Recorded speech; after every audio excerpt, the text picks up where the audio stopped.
Assalamualaikum warahmatullahi wabarakatuh. Perkenalkan, nama saya Vanaza Parmita, NIM 240142069 dari Prodi Pendidikan Seni Rupa. Di sini saya akan mereview tentang estetika Jepang.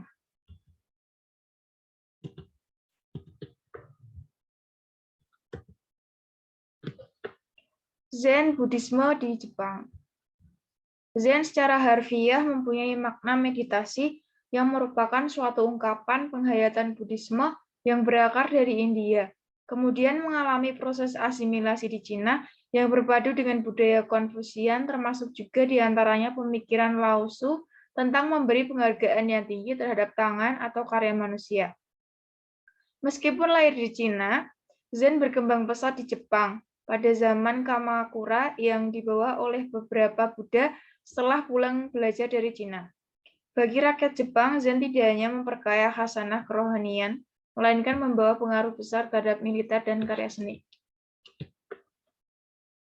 Zen memiliki dua aliran, yaitu aliran Soto dan Rinzai. Lahirnya kedua aliran tersebut tidak lepas dari berkembangnya Zen di Jepang. Adapun perbedaan dari kedua aliran tersebut khususnya pada menginterpretasikan aliran Zen, yakni aliran Soto. Aliran Soto berorientasi pada metode Zazen, yakni duduk bersila dan berdoa bersikap lotus untuk mencapai berkah atau disebut juga dengan satori.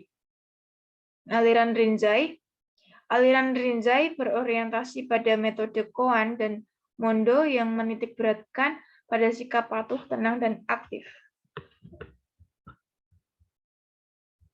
Tujuan Zen untuk mendapatkan pengalaman Satori, karena dengan Satori, manusia akan dapat menjadi Buddha atau mencapai keselamatan.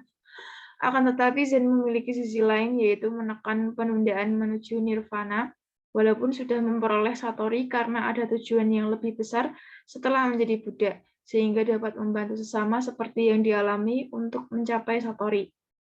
Ajaran tersebut jika diterapkan dalam kehidupan sehari-hari atau bermasyarakat merupakan tahapan-tahapan atau langkah-langkah untuk mencapai kesuksesan lahir maupun batin dengan cara mengupayakan kekuatan diri sendiri, yakni berlatih, aktif, bekerja, patuh sampai mencapai keberhasilan yang selanjutnya diamalkan sesuai dengan pengetahuan yang dimiliki. Aliran Zen bagi rakyat Jepang mempunyai pengaruh dalam kehidupan sehari-hari, yakni menanamkan kedisiplinan pada dalam diri mencari solusi untuk menyelesaikan permasalahan dengan cara berlatih sehingga mendapatkan satori atau jalan keluar. Beruap keahlian atau intuisi dan juga berpengaruh positif terhadap kehidupan seni di masyarakat Jepang. Pada hakikatnya, Zen mempunyai pengertian suatu pengalaman sejati yang tidak dapat dijelaskan melalui kata-kata atau perkataannya yang tepat, sebab kata-kata dapat menciptakan kepalsuan, sehingga Zen lebih menekankan intuisi daripada pemikiran yang bersifat verbal, sedangkan pokok-pokok ajaran Zen memiliki nilai-nilai sebagai acuan pembentukan konsep wabi-sabi, atau kesederhanaan yang alami. Untuk melakukan satori, seseorang harus dapat menghayati, meresapi, dan bisa menerima kenyataan yang ada seperti yang dihadapi. Suchness. Dalam situasi seperti itu, orang dapat melihat dan meresapi secara mendalam tentang dirinya sendiri. Prinsip seni Jepang. Yang pertama, Fukinsei mempunyai pengertian ketidakteraturan untuk menampilkan kesan dinamis dan merupakan salah satu karakteristik dari ajaran Zen.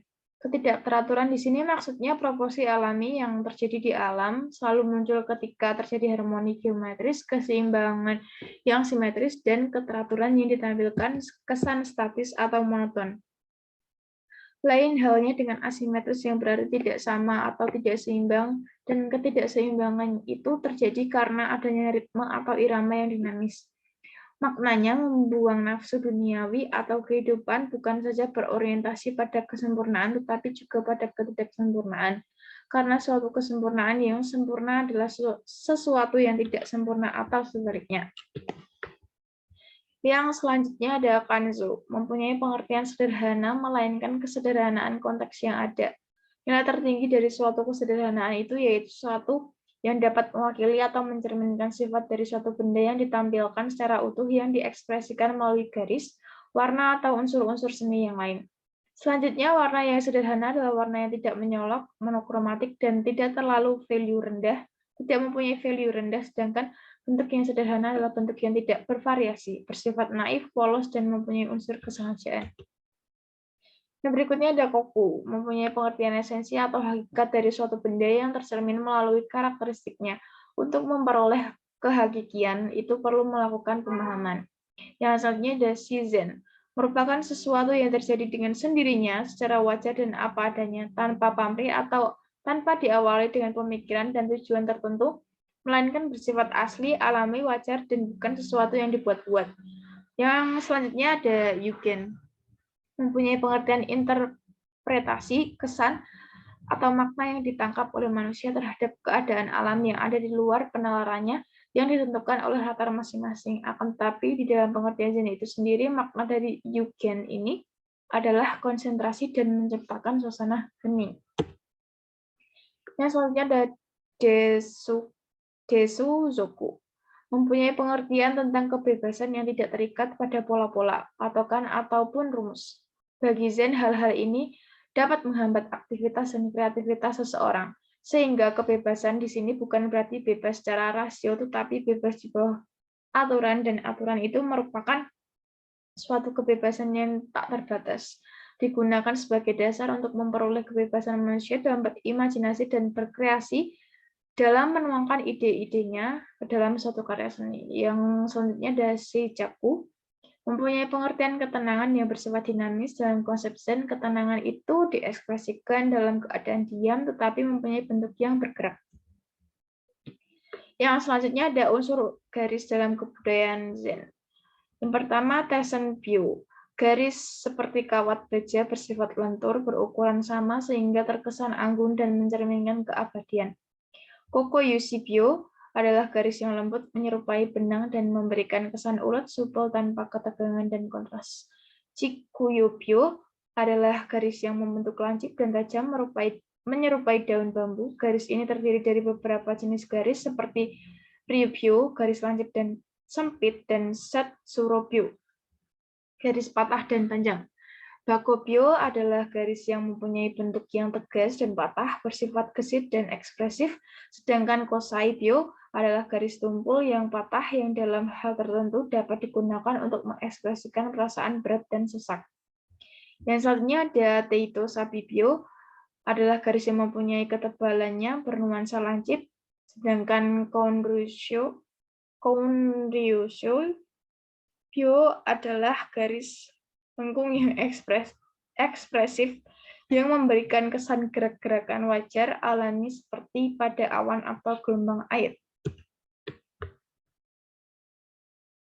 Pengertian wabi-sabi. Wabi-sabi lebih mengutamakan material berorientasi ke dalam, mudah disentuh, akrab, mengesankan kedekatan jarak antara benda dan manusia. Selain itu, karakteristik benda lebih utama daripada nilai intrinsiknya, sehingga kreativitas pengolahan material merupakan penting. Karakteristik benda ketika terkena dampak perjalanan waktu dan perlakuan manusia, dan bisa juga penonjolan sifat material akibat kelakuan manusia seperti lembab, gumpal, dan sebagainya. Sekian dari presentasi saya, kurang lebihnya mohon maaf. Wassalamualaikum warahmatullahi wabarakatuh.